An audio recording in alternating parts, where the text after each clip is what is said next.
Well, what's it been? Over 10 years since we last did a radio show or podcast or anything like that, and now we're back. Quite some time. Yeah, we used to have 4 or 5 different people all talking over one another, and here we are, just us two. Myself, Chucky, from the forums, and we've got Jigsaw. Hey guys, how are you guys doing? Yeah, so they're our usernames on the website, obviously not our real names, but that's what we're going to call each other. For today's show, we've got 5 different movies that we're going to be discussing throughout this show. We've got Neon Maniacs, we've got Creepshow, we've got Wishmaster, Tucker and Dale, and Clownhouse. Just to get things started off, we're going to discuss Neon Maniacs. A bunch of teenagers who seem to be stalked, or they come across all these different, I guess maniacs, if you want to call them that, but they are kind of hybrids between slasher-type characters and monster-type characters who appear to live in a tower in the Golden Gate Bridge. A bridge I'm not very familiar with because I'm not from the US, but I've seen it in plenty of shows and movies, and they seem to only come out at night, and they don't enjoy water. In terms of plot, that's really all it is about. They don't really give you too much insight as to why these things are afraid of water. We really get no backstory on any of the characters. There's very little explained in the actual movie itself, but for me, it's quite an enjoyable movie. I actually blind bought it on Blu-ray. It looked interesting. It's a very 80s low-budget type movie. Kind of enjoyable just in itself of that cheesy nature that it has there. And, you know, I'm quite partial towards slasher movies in general. I think it's a movie that definitely has its share of problems. We've heard about how it's got all these kind of production issues. I did listen to an interview with, I think, the guy that did the effects on the movie, and he was talking about how they had a lot of issue with being able to pay people, and certain people weren't getting paid on time, and even a cameraman took a piece of a camera with him home because he hadn't been paid, so they couldn't keep shooting one night. Little things like that. What are your general thoughts on this movie? So I didn't really know much about this movie before going into it. I knew some friends who had seen it before, and they, lukewarm opinions. I just sort of went into this not knowing what to expect. It came out really enjoyable, really fun movie. They had some definite issues with it. Like you said, there's no backstory given, and there's somewhat of a lack of story. At the same time, though, just from the sheer enjoyment, the characters involved, I thought there's a lot going on in this movie, and I thought the movie had quite a lot to give you if you're interested in sort of the more 80s cheesy horror. One thing I really appreciated about this movie is that despite the somewhat ludicrous plot, it was, for the most part, played in a somewhat serious manner. There were some humorous scenes, but this definitely wasn't, a comedy horror. It's not like it's Night of the Creeps. So I thought the movie was really enjoyable, and despite the problems, and there were some definite issues, this is a movie I would easily see myself buying and easily see myself watching multiple times again. Yeah, you get some decent practical effects. It has its share of gooey moments as well. One thing I wanted to kind of highlight with the movie was the music. It's got this like really weird, funky elevator type music that I guess that's what you would call the theme music, because it plays, I believe, at the beginning and at the end. It was just really, really unusual. Very unique to it. I guess it's a plus because it just makes it stand out more from the crowd of other similar type movies. Yeah, and I was going to say, if you've seen the movie, there's quite a lengthy Battle of the Bands scene. Like a 15, it's basically like a demo for a CD, and the music is, it's 80s, so if it's your type of thing, you might enjoy it. Be honest, I actually enjoyed quite a bit of it, but at the same time, it really adds a lot of I don't know, topical flavor to the movie. They easily could not have had the music, but they threw it in anyway, and some people may not like it, but I sort of enjoyed how they did that. Yeah, I'm guessing that it went so long because they needed to pad the movie's runtime. I'm pretty sure it's a 80-something minute movie. Yeah, and like we said, there's not a whole lot of necessarily heavy plot points in the movie. Just different characters running into these creatures and trying to find out exactly what they are. And we never actually find out. We don't find out a thing about them, which is my biggest pet peeve. But luckily, since everything else is so enjoyable, I actually, for once, didn't care that much.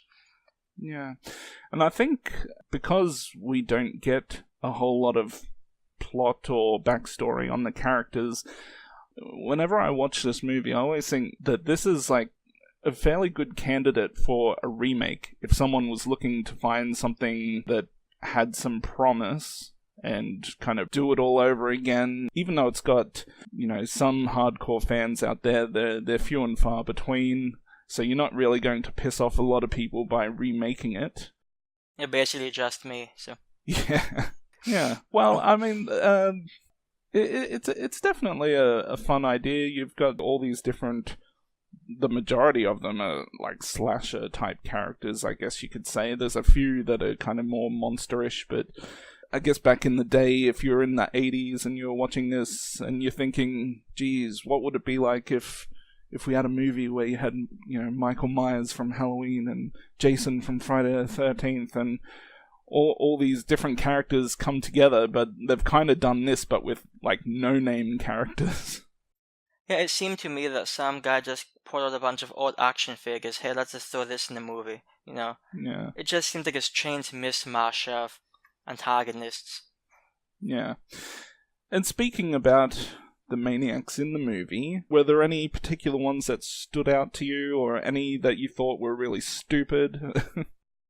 I think my least favorite one would probably be I forget if it's like a caveman or an ape. It's something very simplistic like that. I believe he's called Ape or Ape Man, one of the two. Like in the actual credits, they have all the names, and he's kind of my least favorite one too.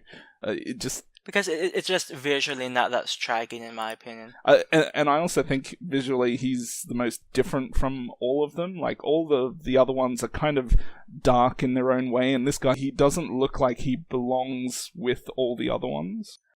Another one, and this one might be somewhat controversial. I was not a big fan of the samurai.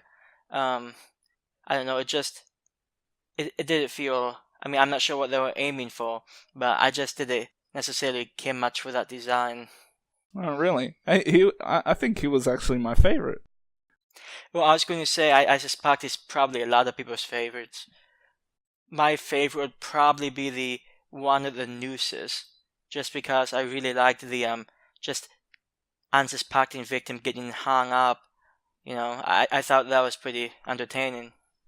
Yeah, well, there's quite a few interesting ones in there. The unusual part to the movie, I think, is when they start introducing more and more characters, kind of like in the second half of the movie. They kind of just jump in out of nowhere, like the soldier guy.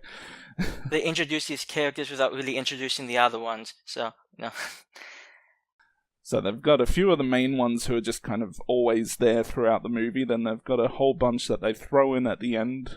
So there's one guy just comes in, the soldier guy comes in, shoots everything, and you've got the doctor character played by Andrew Divoff, who people may or may not be aware is the guy that played Wishmaster, which is a movie we'll be discussing later. And you can't really tell that it's him because of how young he is and all the makeup that he's wearing and his costume and all that. Out of interest, I have a question for you. What do you think the origin behind these things is? Jeez. I know. To be honest, I don't even dare to tackle it. There's just way too many possibilities. Yeah, it was so off the wall. I'm just assuming there's some extra dimensional type thing. But like we said, the movie gives literally no explanation, doesn't even give a possible explanation. Yeah. And I also think the ending is a little abrupt. I guess there's no real... Like, I can't think of a better way to end it, but at the same time, it's one of those endings where once it fades to black and the credits come up, you're thinking, that's it. Like, you feel like there should be something a little more at the end. I agree with you to a point. It seemed like it was somewhat anticlimactic after the Battle of the Bands sequence. The authorities go to the hideout and try to find out, if these things actually exist. But I thought the final scene with the three main characters driving away, it's a drizzly night, and the characters think, well, it's done for now, but they'll probably be back. I thought they had a nice sort of downbeat ending that I would have expected from a movie called Maniacs. Yeah. And actually, that interview that I watched with the guy that did the effects, he said that the movie itself was nobody's pet project, so no one really had a care about, providing answers for anything that happens or any backstory. So essentially it was a movie that was purely made to make money, because horror movies, I guess, you can make them for very cheap. They just bought a very cheap script and did whatever they could with it. Yeah, I'll be honest, I'm surprised they had a script, but if you have a thing for 80s movies, what's the downside? Most you waste an hour and a half of your life, but, there might be enough in this movie to enjoy, at least mildly enjoy, so I would say it's probably worth seeing, because there's actually some really cool things in this movie. There's a pool sequence that I thought was somewhat innovative. Yeah, too bad it's with the ape guy, the least exciting character. That is true. Yeah. One other thing I did want to say is that, not that this is much of a spoiler, but at some point in the movie, they've got all these squirt guns, water guns. What a ridiculous idea. What are they thinking? We're going to just squirt a little bit of water on them, and they're going to completely melt, and not even tell the people in the crowd what they're actually for.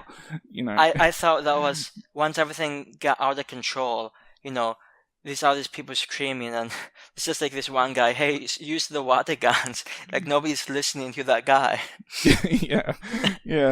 I'll be honest, I thought the whole scene was really enjoyable. It was so ridiculous, but everybody was taking it so seriously.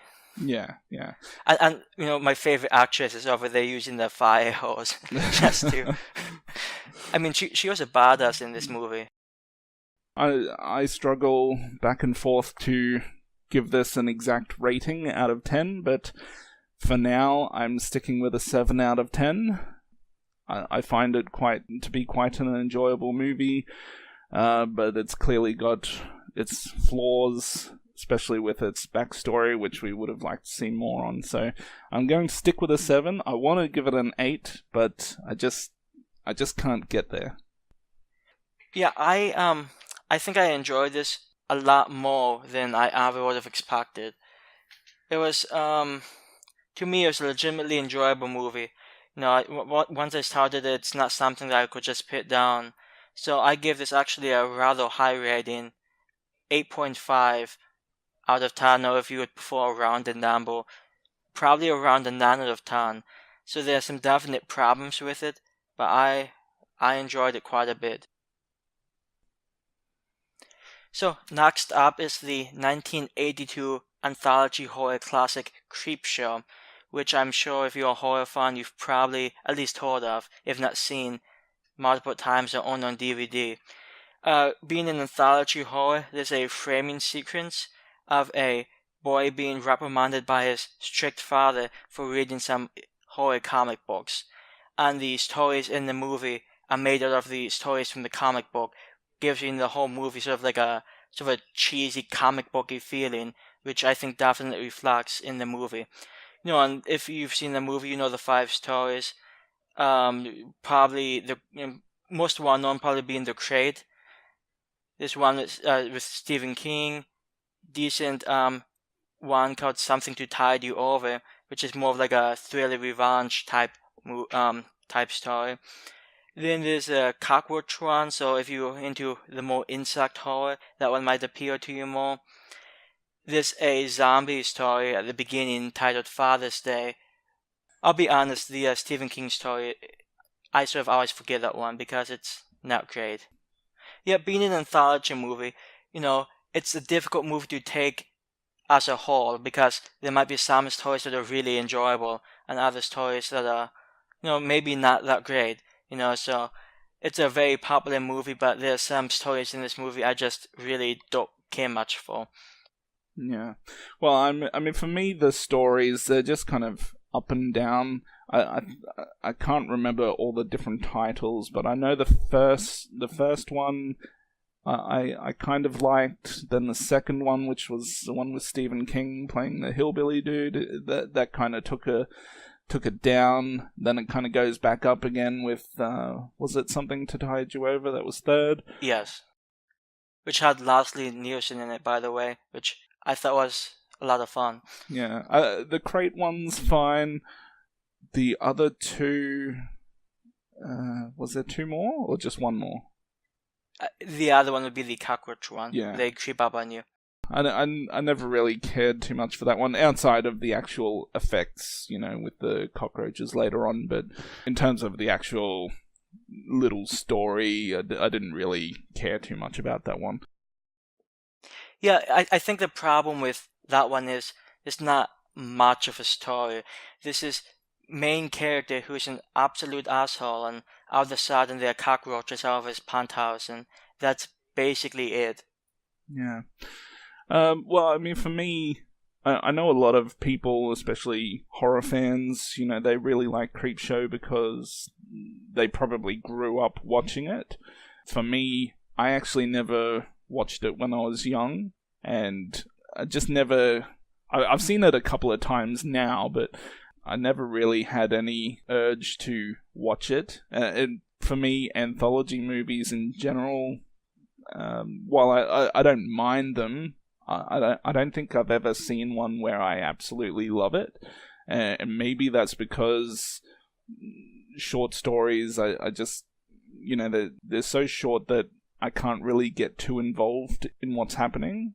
So for me, it's more just, watching some good practical effects from time to time. And, you may have a giggle or two, like, I think the crate one, there's that scene where he kind of daydreams about shooting his wife in front of everyone. They're all clapping, and I mean, that woman was something else. Yeah.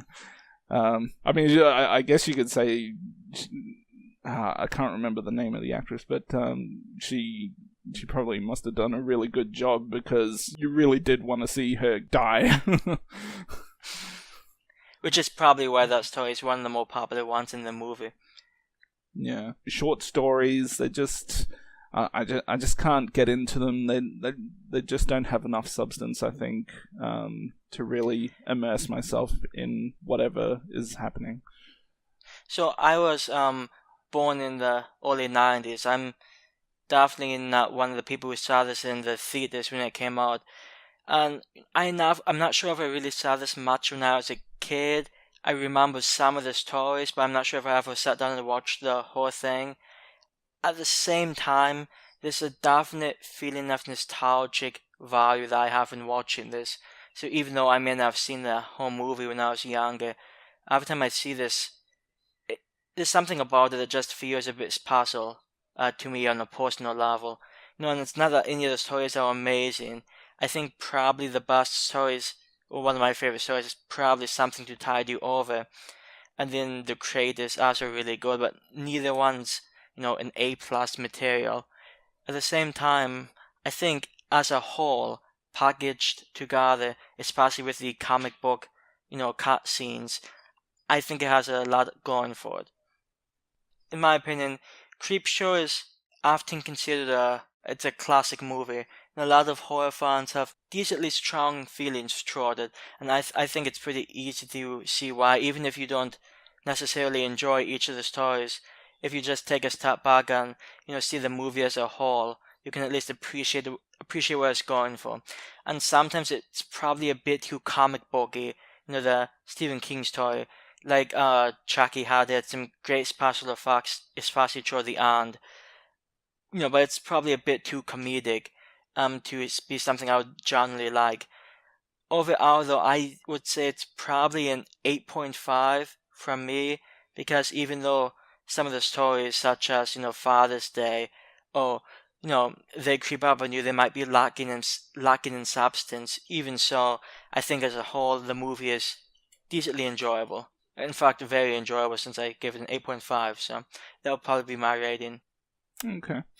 Yeah, I mean, I give it a 6 out of 10. I know some people will have their pitchforks out and probably saying a few nasty things as I give that rating. I think it's important to say, I think both of us have very controversial opinions on a lot of different movies, which if you keep listening, you'll probably find out as we keep going.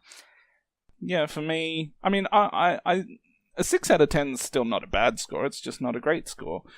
For me, it's more about the practical effects, which there tends to be like one scene in each of those mini stories where you can kind of look at the effects and go, that's funky, that's cool, and a lot of that's probably to do with Tom Savini, because he's effects wizard that he is. So yeah, for me, it's just more about seeing those effects, and the stories themselves didn't do much for me. So 6 out of 10 is my score. Next on the list here is Wishmaster. Essentially, it's this demonic genie, which is known as a djinn, who is somehow awakened through this gem. Yeah, he has to grant 3 wishes to the person that released him, and then once that person makes their 3 wishes, then the rest of his demonic race can come in and rule the earth. That's, as far as I can remember, that's more or less what it's about. A fairly popular movie among horror fans. It's got a lot of cameos from horror veterans like Robert Englund, who was Freddy Krueger in A Nightmare on Elm Street. You've got Kane Hodder, who played Jason a whole bunch of times in the Friday the 13th movies. Tony Todd from Candyman. You've even got Angus Scrimm from Phantasm. He does the narration in the movie, I believe. Yeah, so there's a whole lot of acting talent in the movie, even though a lot of those guys are just small roles, so they only really have 1, maybe 2 scenes. While it's great to see them on there, it's not something that really wins me over in terms of enjoying the movie itself, but it's a movie with some really good effects, a decent story. The leading lady, she's okay, but at times I felt like, as I was watching the movie, that I was kind of focusing on her acting, and I was thinking how believable she's being in some of her lines. I don't know if you kind of had that same thought, or if you picked up anything like that, but I just, something about it just made me feel like I'm watching someone play a character, not I'm watching a character. I actually think she did decent. I don't think she did amazing, but I think she did pretty okay, especially given that she's pretty much a no one, at least based on her IMDb credits. Yeah. I know. I think the fact that we had such, famous names as Kane Hodder, Tony Todd, I thought it gave a lot of, even though they didn't appear for that much, it gave the horror fans something to really dig into. I'm a personal fan of Tony Todd's scene in this movie as, I think it was Johnny Tower, which is just a really fun, quick scene. And I think that's pretty much what my opinion comes down to. I think Wishmaster, it's not like the highest budget movie, but I think it's a lot of fun. Sometimes the special effects are a bit iffy, but at the same time, if you're a horror fan, you don't always expect the highest budget special effects, and sometimes that might take away from the movie, the story it's trying to tell. It also helps that there aren't that many genie-based horror movies. Wishmaster is one of maybe 5 at most I can think of. So I don't know, it's a very sort of niche type sub-genre that, isn't really touched on, which I thought gave quite a bit of freedom that they could play around with, which is probably to the movie's credit. Yeah. Well, I think with the effects, and most horror fans, at least the ones who, have that affection for 80s horror and things like that, with practical effects. So the practical effects in the movie, I think, are really good. And then you've got the other effects, which are more computer-generated type, like the one where Kane Hodder kind of turns into glass. That's a bit iffy. The 90s CGI was not the highest quality stuff.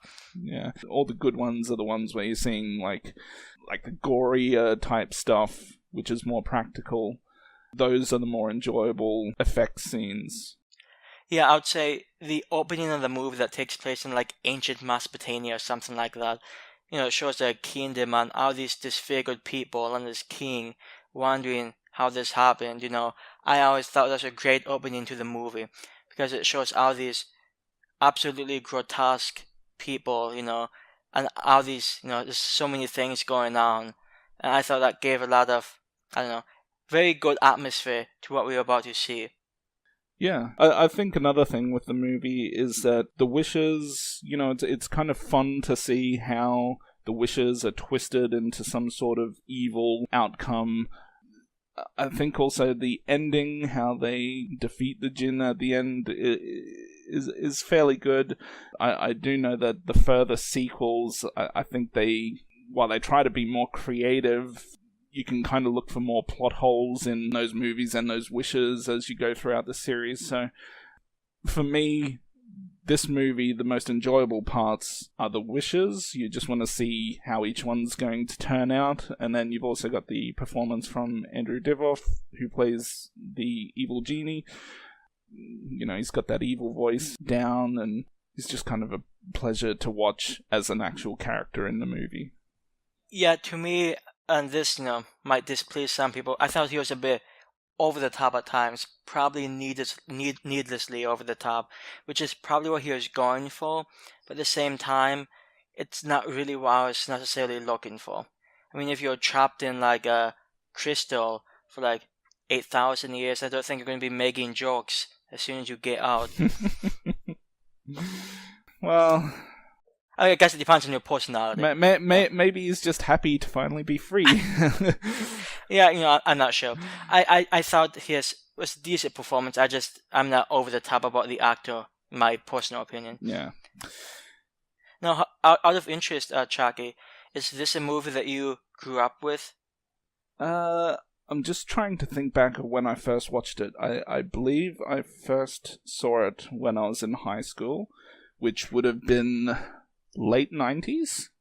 And it's a movie from 1997, so I guess I saw it maybe 2 years after it came out. Something like that. I did watch it many times. Like, I'd watch it once every few years, maybe. Yeah, I think for me it's one of those movies where I remember bits and pieces growing up. I can't swear that I've seen the whole thing, but when I was a kid, some of the stuff definitely stuck out to me, such as the opening of the movie. And, Tony Todd's scene. Even then, I didn't know who Tony Todd was. Even that scene, stuck out to me. So, even though I don't necessarily have a whole lot of memories from back then, it's much like Creepshow, actually. It just feels like the type of movie I really enjoyed when I was younger. And, I still think it's a pretty decent movie overall. Yeah. Out of all the wishes in the movie, is there a specific one that stands out to you? Let me ask you that question while I quickly try to find the exact one I enjoyed the most. I think the best idea that they had for the wishes was when the guy, what did he request, like $1 million, and he ends up getting it through the insurance when his mother dies in a plane crash. I think the idea behind that one is really good. It's just not something because there's not much to see visually with it may not stand out as much as it probably should, but I think that's the best twist on a wish. My favorite one, I had to look this up just to make sure, when that one woman who asks to be beautiful forever, she wishes she could be beautiful, wishes she could be young forever, and then the Wishmaster turns her into a mannequin. And the CGI isn't necessarily, it doesn't look the best, but I think it's a pretty cool idea. Yeah, I don't want to talk too much about the sequels because obviously at some point we're going to talk about them, but I don't recall in this first movie, I don't recall how, what's the word I'm looking for? Well, I'll just explain, at the start of the second movie, let's just say, I think the very first wish that he grants is the guy telling him to freeze. And the guy's not even saying, I wish to freeze, or I want to freeze, or any, he's, and somehow he's turned that into a wish against the dude, even though he's not really, requesting that he wants to be frozen or anything. Yeah, in this movie, you had to be pretty specific about it. Like the whole Tony Todd scene, he kept asking Tony Todd, is there anything that you want? And Tony Todd kept not replying, and finally he replied with an I wish, and yeah, once that happens, then he was screwed. But it seems like in this movie it's pretty specific. You have to pretty much say, hey, I want, or I wish, or you're probably going to be okay. Yeah, and which is, yes, which is why I really think that, though, like you said, the way that they defeat the Jinn at the end of the movie is actually really clever. Yeah, well, my score out of 10 is an 8.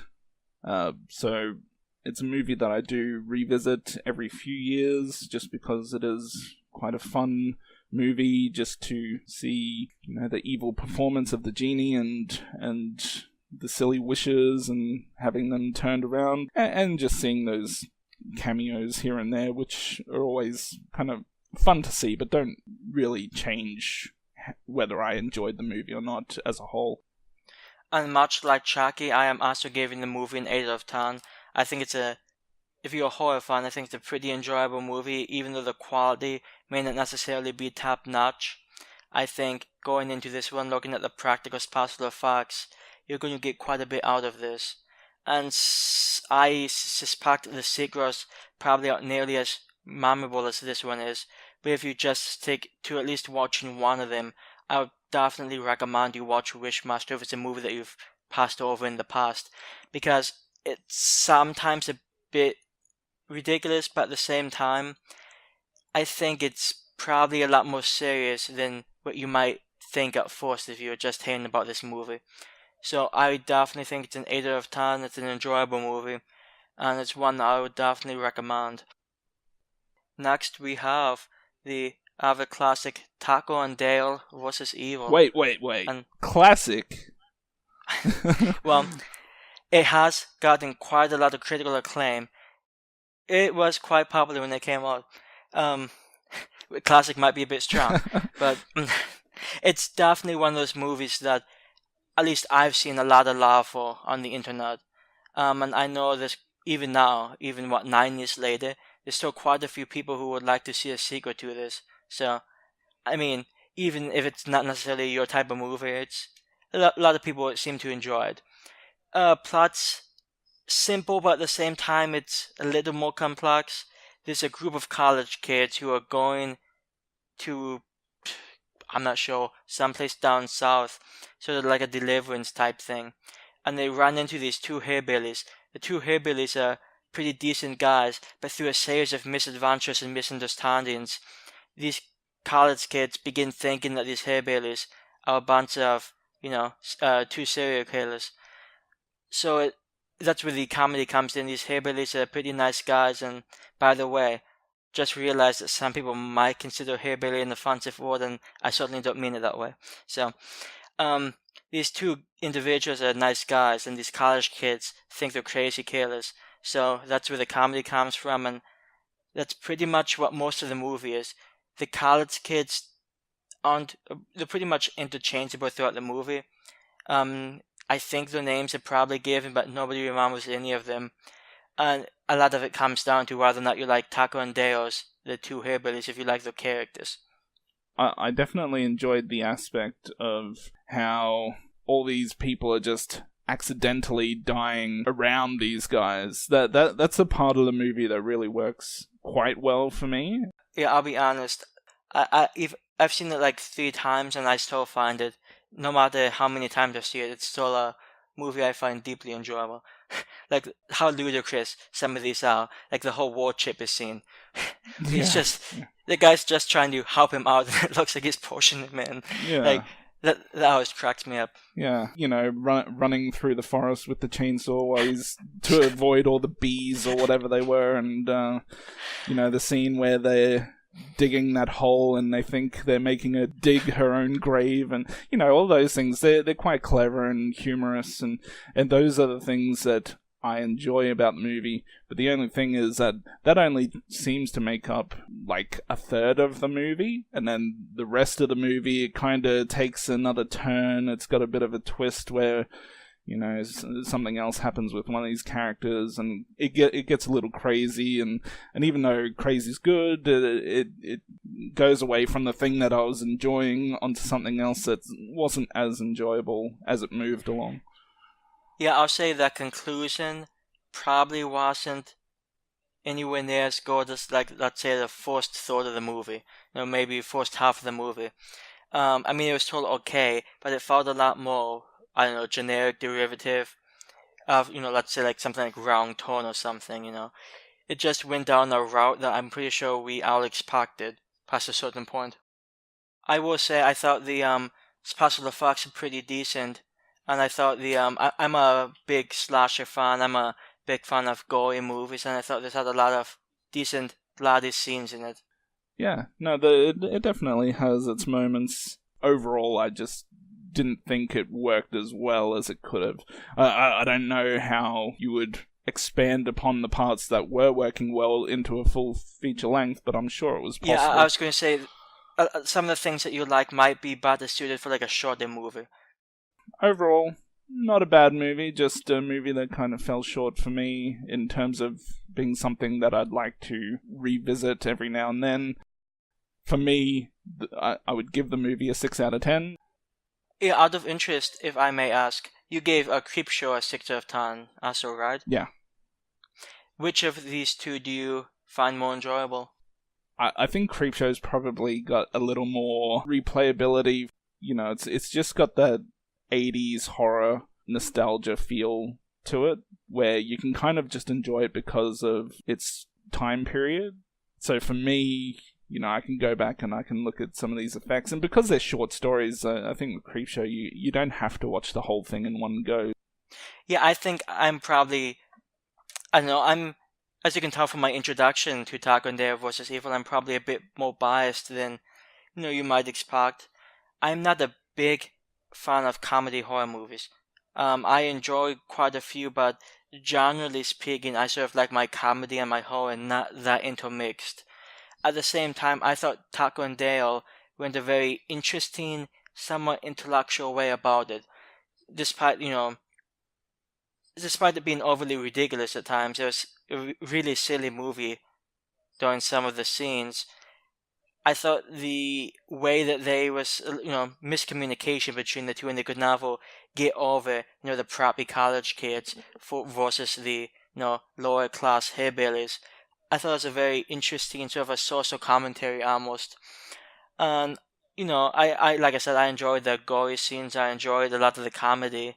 And this is a movie, like I said, I've seen like 2 or 3 times.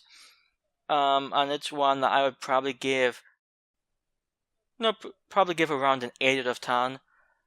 It's definitely an above average movie for me. And it's one that I don't think I'd have any problem rewatching down the line. Yeah, well, as I said, my rating's a 6. I enjoyed the comedy aspect in terms of accidental deaths and all those silly situations that popped up where they thought these guys were maniacs and they're really just doing innocent things.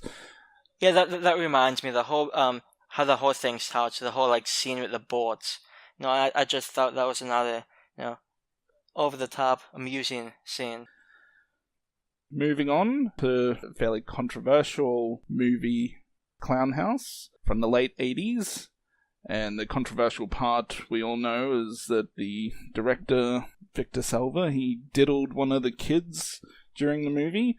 Well, not just during the movie, from what I've heard, he groomed that kid for years. Apparently was friends with the kid's family and things like that, so there's actually a lot going on there. But the actual movie itself, it's around Halloween time. They've got these 3 young brothers.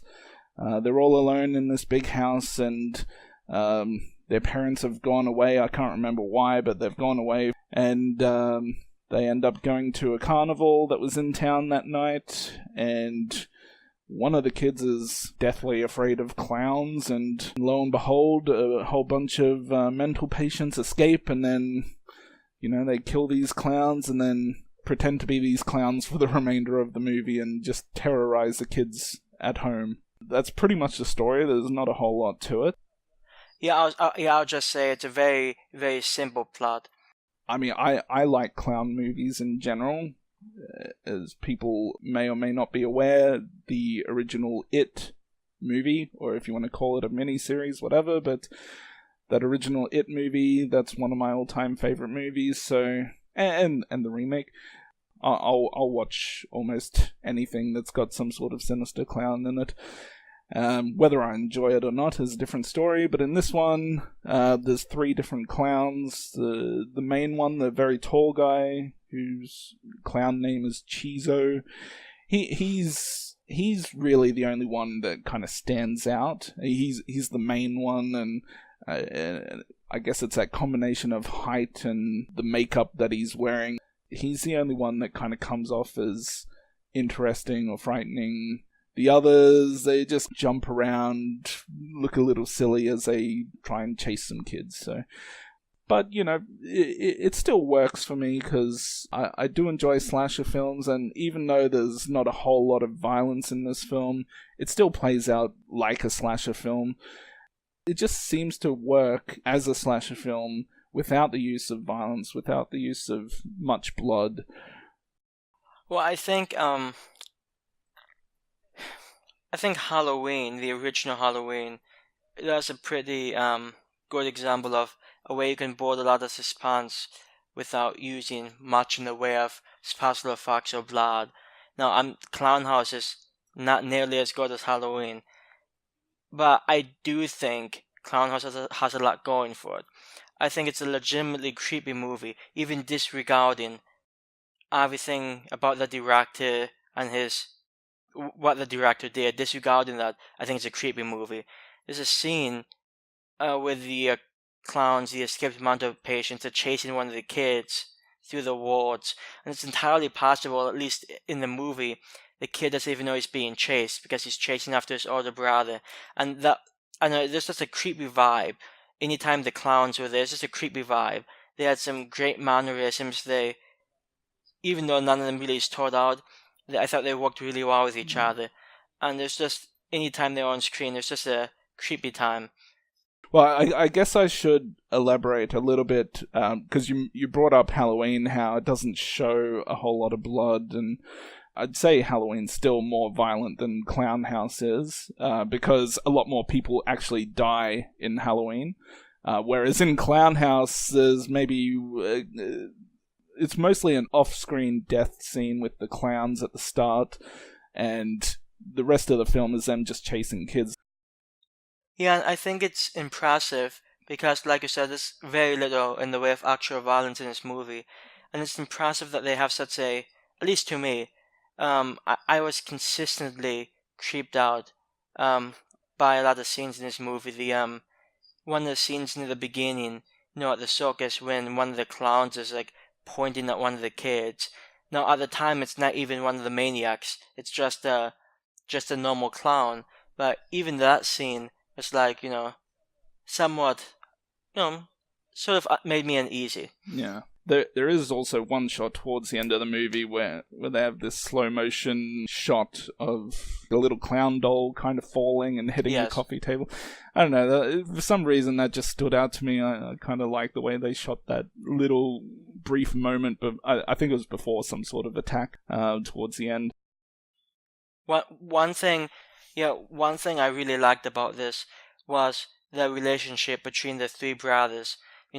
One of them's just an absolute dick to the other two, and I know, to me, I actually grew up with a brother, so, to me it felt like a real relationship between the three, and I sort of really appreciated that. Yeah, I mean, I've only got an older brother, so I kind of understand the older brother type thing, how they can be a bit of a dick. Are you saying your brother is a bit of a dick?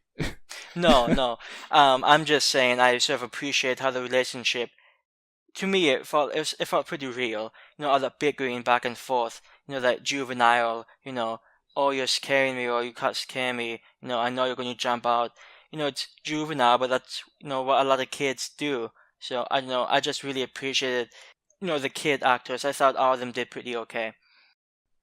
Yeah, I mean, well, for me, the acting from the kids is not great, but I'm someone who doesn't really get deterred by child acting. Like, I kind of expect child actors to not be good actors, so that doesn't really affect my enjoyment of the actual movie itself. While some other people say, geez, this is a really poorly acted movie, I always give kids a break in that regard.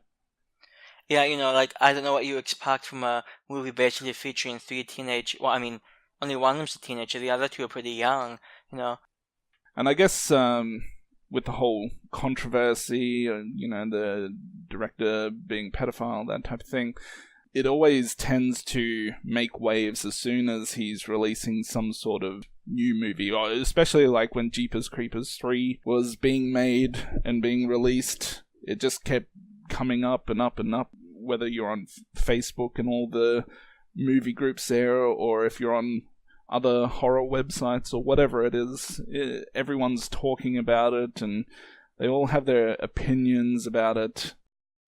Yeah, it's a discussion that after a while it can get really old, because there are plenty of people who straight out will not pay for his movies because they do not want to give money to somebody convicted of a crime that he did, which is an entirely understandable point of view. Yeah. The one thing about it that I don't like is when people are actually shaming other people for watching the movie. I think, and I guess you could say that's like disliking a form of censorship, because they're saying we shouldn't be able to watch this movie because of something that happened off screen, and it was happening for years, to my understanding. So it's not like it's just something specific to this movie. It's more their relationship. It's not a one-time thing. And I guess the thing about this movie is, or directors in general, there's only a couple of directors out there, for me personally, where I would actually watch a movie based on who's directing it. So I don't ever watch this movie or any of Victor Salva's other movies purely for the fact that he's directing it. Like, it could be anyone making this movie. I don't care who makes the next Jeepers Creepers movie or anything like that. I'm more just interested in the actual movie itself. Yeah, I might have a sort of a cliche way of looking at it. I feel like when you're watching a movie, if you can just separate the lives of the director, the lives of the actor, if you can separate that from the movie itself, I think you'll be a lot better off. I mean, an example I always go to, John Wayne. John Wayne was an actor in a lot of Western movies back in the 1930s, 40s, 50s. The guy was an absolute racist. He was a nutcase. Like, if you actually read into what he believed, he was such a heinous individual, in my opinion. Just my opinion. But his movies, at least to me, I still enjoy his movies. I can look past what I see as his flaws and enjoy a John Wayne movie. It's the same case here. The crime that this guy committed was absolutely hideous, and he probably should have been locked up quite a bit longer than he was. Yeah. at the same time, I'm not going to avoid his movies. Jeepers Creepers it wasn't an amazing movie, but I thought it was pretty decent. And Clownhouse, in my opinion, even knowing what we know about the movie, I still think it's a pretty decent movie. Yeah. And all the different people saying don't pay to see his movies and things like that. I mean, I don't know what these people really expect out of him, though. He's got to at least do something. Like, he's got to work like everyone else works. And it's not like I'm guessing he's not like a millionaire in a mansion and all that type of thing. It certainly doesn't look like it from the pictures I've seen. Yeah, if it makes anybody happy, I would just say I've never actually paid for one of his movies.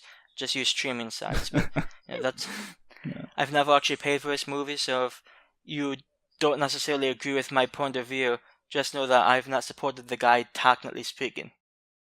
Well, and one other thing that I just wanted to bring up was, because one of the points that people make when they're trying to tell people you shouldn't watch these movies, or they say, don't watch his movies because of the stuff that happened. That it's very easy for a lot of people to say, and they really get on their high horse and they say, I could never do that. I don't understand how other people could do that. That they need to put, like, just switch this with another movie. Like, let's just say Halloween. Let's just say John Carpenter diddled the little kid at the start of Halloween, the little kid that played Michael Myers at the start. If that was the case, I swear, a lot of these people saying, I'd never watch this movie, or I'd throw out my DVD or whatever, if it was Halloween or something that was held in a lot higher regard, a movie that they enjoyed a lot more, would they be saying the same thing? I don't think they would. Yeah, I feel like there'd be some people. There's some people who are really, in my opinion, they're very strong on this issue, And I suspect if that was the case, if John Carpenter had done something like that, Halloween might actually become one of those movies that a lot of people might tend to avoid more. I don't know. I don't know if there'll be as big as an issue with it because of just the sheer popularity. Yeah. But I still suspect there'd be some people boycotting a new John Carpenter movie. Oh yeah, definitely. I'm not saying it wouldn't have zero effect, but I think in the grand scheme of things, not all of those people would say the same thing if it was about a movie that they enjoyed a lot more, like Halloween. Yeah, you brought up a very point that I actually wanted to make. Clownhouse is, at least in the USA, I'm not sure what it's like over in Australia, Clownhouse is not a cheap movie to get on DVD. Because of what Victor Salva did, when it was last put out, they sort of discontinued it very quickly. So, I mean, I've seen some people spend $50, $60, $70 on a DVD for Clownhouse. And to my knowledge, I don't think there's a current, cheap, legal way to buy it on DVD or Blu-ray right now. And a lot of people suspect there's not going to be anytime soon because of the controversy behind it, which I think is really disappointing. Well, I actually bought one of the original DVDs back in 2003, so I actually have one of those. The thing about it is it was only released in America. I guess you could say it wasn't even officially released. They had actually, produced all the discs and everything, and then around the time they were going to put it out in stores, I guess a lot of news circulated again about the whole controversy, and that prompted the studio to say, look, it's not worth it, it's just a cheap, shitty movie or whatever, we're just going to can it. And then just all those copies that were produced, they kind of leaked out here and there, and so some stores may have sold it before they, took it down or whatever, and even to this day you can probably still find some new copies of it. I know it is a movie that gets bootlegged a little as well. I don't think we'll ever see it on Blu-ray, but you never know. Maybe one of those very small labels somehow gets their hands on it, and maybe they can do something with it. it's one of the things, it just sort of disappoints me, There's quite a few horror movies, from the 1980s that may not see a proper DVD or Blu-ray release, and there's, in my opinion, so many decent movies that are being neglected that you can only see on, VHS. Luckily, because of sites like YouTube and other sites, you can find a lot of the stuff online if you know where to look. But at the same time, the fact that it's not really available for purchase just sort of rubs me the wrong way. Yeah. Although, I will point out, and I'm sure if you've seen this movie, you'd probably agree, there are quite a few scenes in the movie that, if you know what the director did, it sort of makes sense. In the beginning, this one of the young kids who is, unjust, and, you might think, hey, that's a questionable choice. Yeah. So, I mean, there's certainly some things that, feel a bit on the more gross side, but I feel like you should still be able to maybe separate the two, though I know in this case it's really difficult for some people to do. Yeah, well, it never really pops up in my mind, but, well, at least not until now. Yeah, it's one of the things that I actually, last time I watched this movie, which this would have been about maybe a month ago, so maybe a little over a month, I didn't notice it at the time, and then I went online and read a few things, and a few people pointed out, I'm like, oh hey, that's right, there was sort of a naked kid at the beginning, and I didn't think about it at the time, but, because it, in the story it felt, like that could actually happen, but it definitely wasn't necessary to, moving the story forward. So it's just one of the things where I wonder exactly why the director threw that in. I can't remember the reason why he pissed himself, but I cannot remember either, but it just sort of felt awkward to me. Yeah, I don't think it's completely unnecessary. It's not like one of those scenes where, like, let's just say you're watching the movie and you have no idea about the director or anything.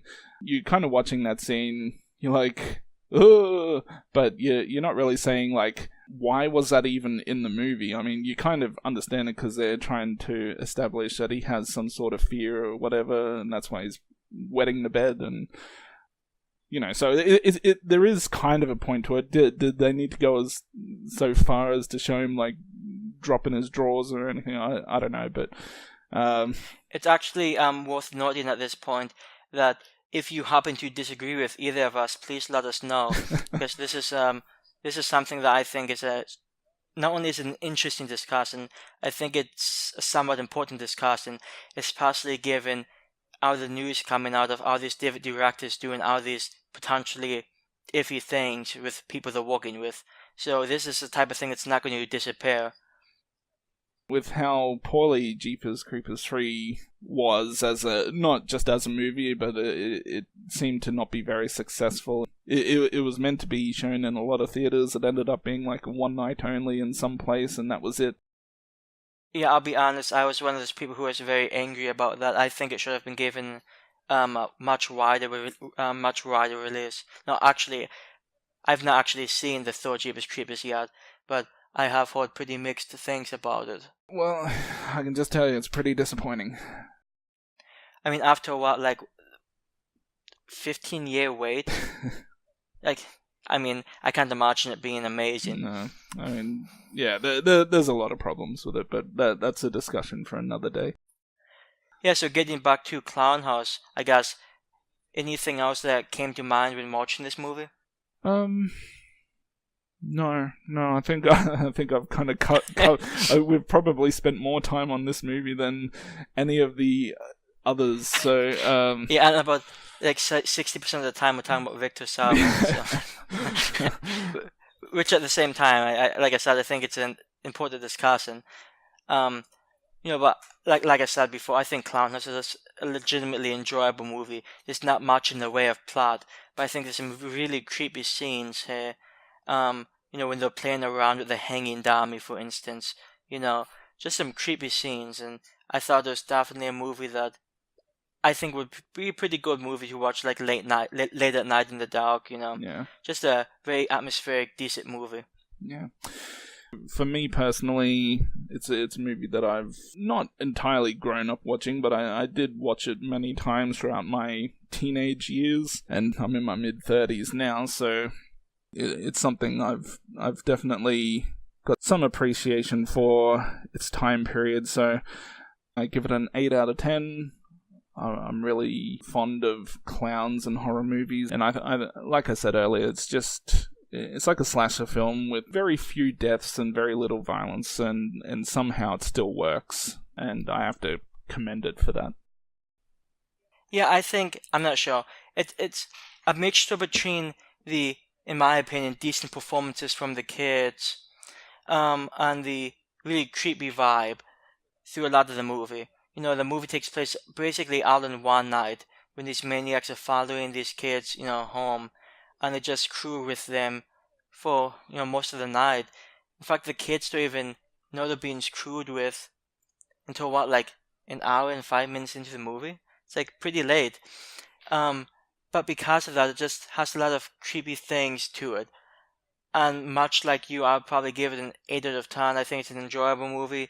You don't really need to go into the movie expecting to take in a whole lot. Since it's not much to the plot, you can just sort of jump into this one and, give it like 5 minutes and you know what you're going to get. So even though it wasn't the highest budget, they didn't really need one, and I think everything worked out pretty well. So the only other thing that we're going to discuss, any new movies coming out, or are there any movies that you plan on seeing over the next week? So, to give some background, I'm not a big theater goer. I've seen in the last 5 years, let's say maybe 3, maybe 4 movies in the theaters. So, it's not something I generally go out of my way to do. That said, there were a few movies coming out over, next, 3-4 months that look potentially interesting. The biggest one coming out in something like a week. And let me double check the name. I think it's just simply called Ma, which I just saw the trailer for a few days ago. And it looks like an interesting movie. I can't guarantee that it's enjoyable, but it looked extraordinarily suspenseful. So, it's one of those movies where maybe it's not nearly as good as the trailer shows. Yeah. But, it has some big names behind it. So I'm somewhat optimistic. Yeah. I think I've seen the trailer a couple of times for that movie, probably at the theaters. But I do know that Brightburn is currently out, which I will probably see in the next week. Yeah, I'll be honest, I've read the plot to that one, and it doesn't sound like something I would particularly enjoy. That said, if you do see it, let me know how that goes. Well, my wife wants to see it more than I want to see it, so... I guess what your wife wants to do, you do. Hey, not necessarily. But yeah, no, she wants to see it. It's sort of a horror movie, I guess. So I'll definitely give it a shot. I kind of have lower expectations for it, which may end up being a good thing at the end of the day, because the lower your expectations are, the higher chance there is to kind of be surprised by it, I guess. Yeah, I have to say I've heard pretty mixed things overall, so I just hope you have an okay time with it. Yeah. Well, I'm not expecting anything more than a 7 out of 10 at best, but we'll see. Another one coming out soon, obviously, is the Child's Play remake. That's about, less than 4 weeks away. I'll definitely be seeing that on day one, because that is... Out of interest, Chucky, are you a Child's Play fan? Chucky. No, I hate Child's Play. No, I'm just kidding. Yeah, so Child's Play, my all-time favorite movie. It's being remade. I don't necessarily mind remakes. The one thing about remakes that I don't like is when they try and word for word just recreate every single scene. And that's actually probably a discussion about remakes is something we could probably do in the future, because I feel like we might have somewhat different opinions on that.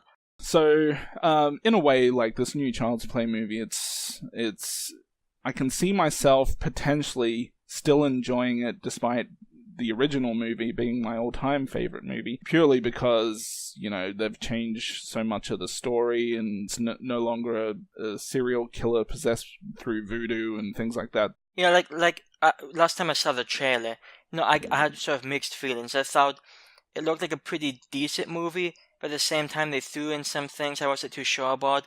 Like, I forget, like the whole company, like the company sort of runs the security on the house, which just seems to me like if it's not just simply like a killer doll, if they're throwing some, some more problems in, I'm just hoping it doesn't get too convoluted, like, let's say Cult of Chucky.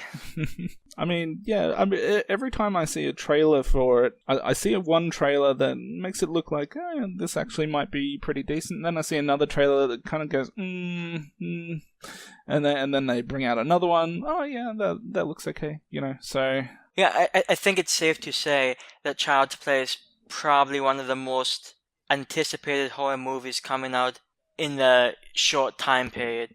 Obviously, once It Chapter 2 comes out in September, I believe it is, that's going to be a box office win. But for the time being, I think a lot of people are pretty anticipating Child's Play. And I believe there is another Annabelle movie coming out the week after Child's Play. That kind of flew under the radar. I didn't even really hear anything about it until, I don't know, maybe a few weeks ago. Or maybe I'm just not paying that much attention to it.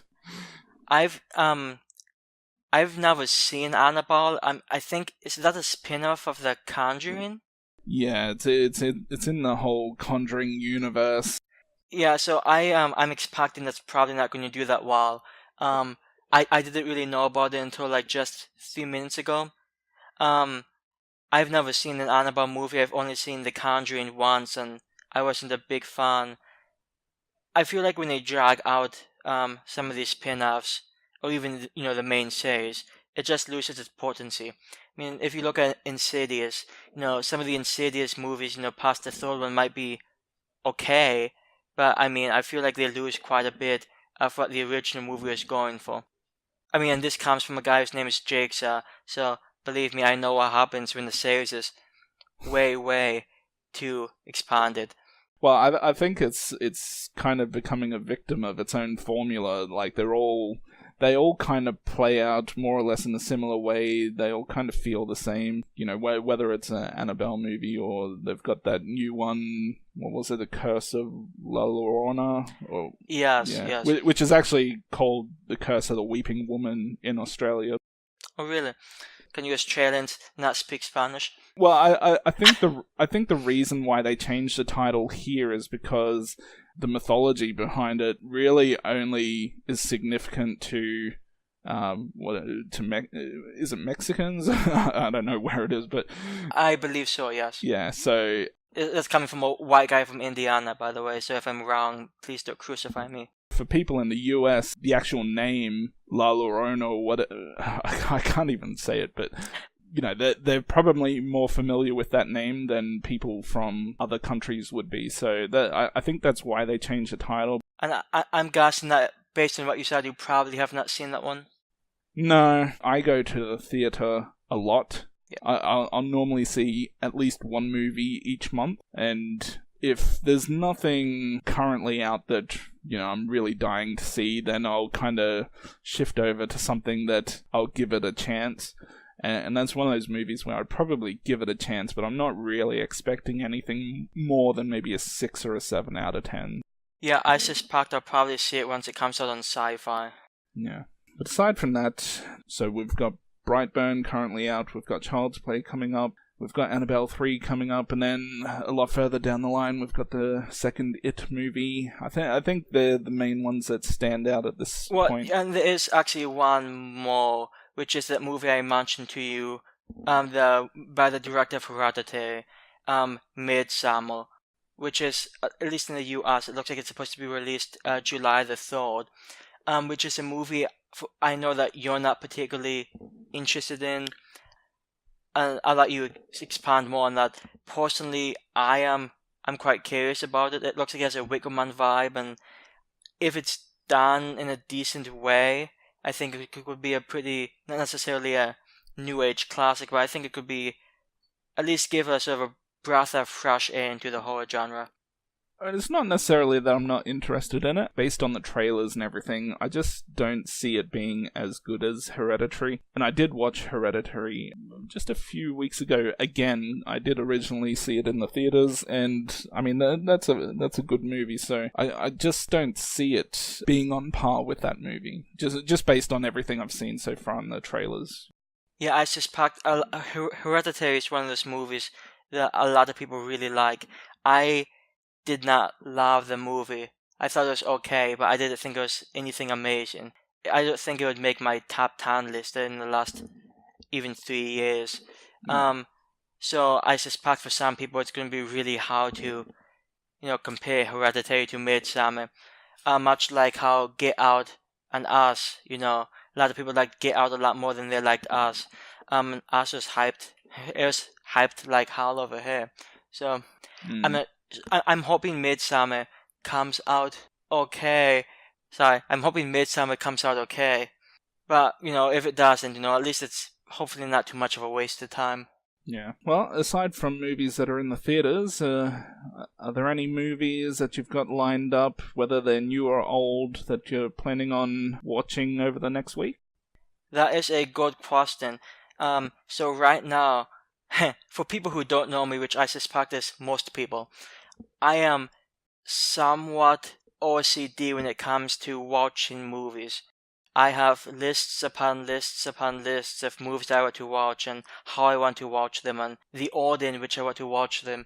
So I have on my TV system, I have something like 60, 70 different movies that I hope to get to over the next 6-7 months. So I'm sort of going randomly based on what I have right now and going from there.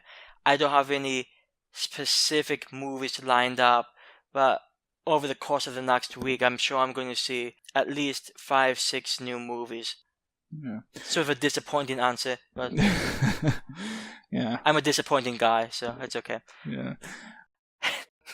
I do have one or two that I've got lined up.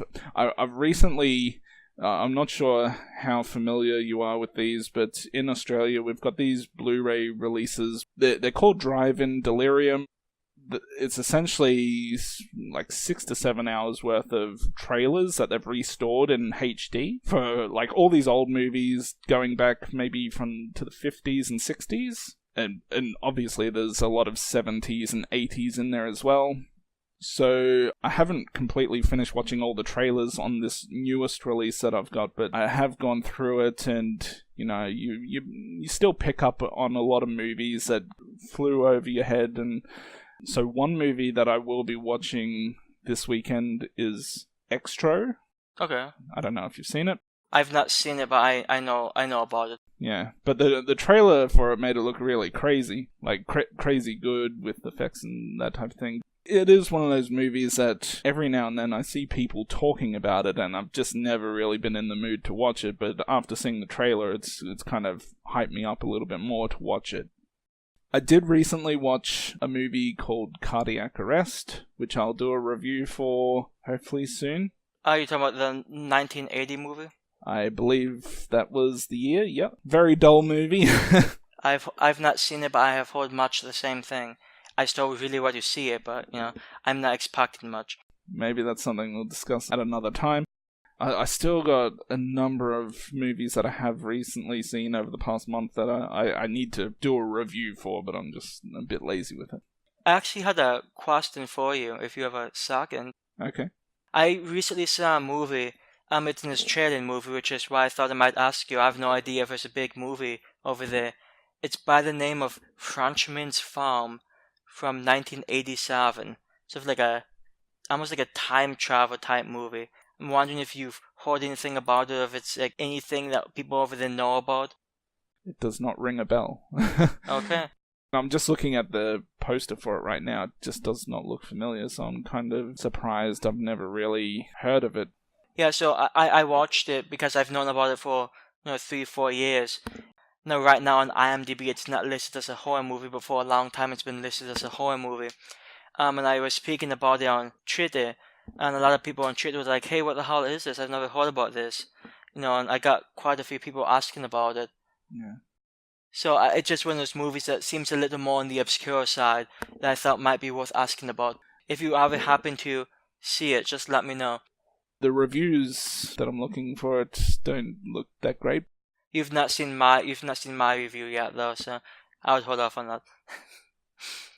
And for those of you who don't know, on Fight Evil, we have reviews for the movies that we've seen. But because I've seen a decent amount of movies, there's a bit of a backlog.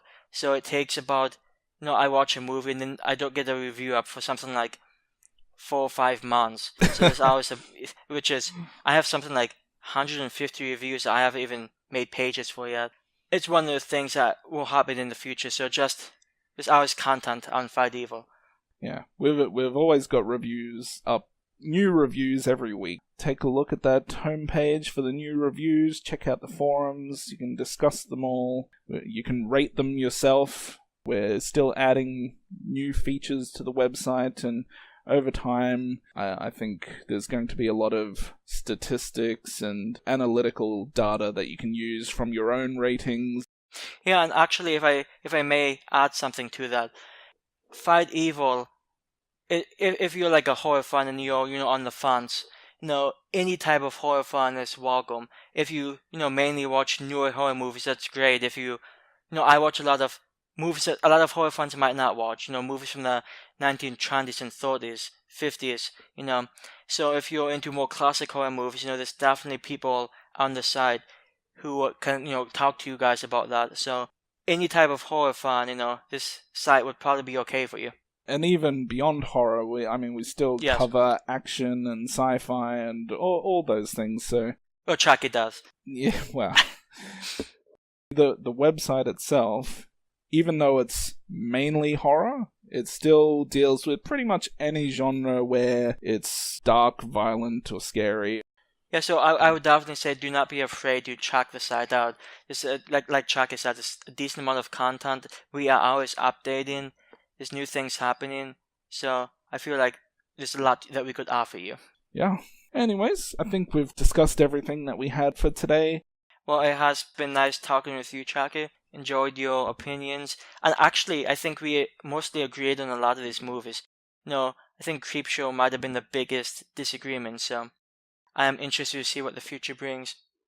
I was trying to think of something really cool to say to sign off with, but I can't. Maybe next time. Just like a fuck your asshole. That'll probably be out of context for so many people. I don't know, for some reason I just had Terminator on the mind. I don't know why, and that's not even really a goodbye phrase. I'll be back was more suitable.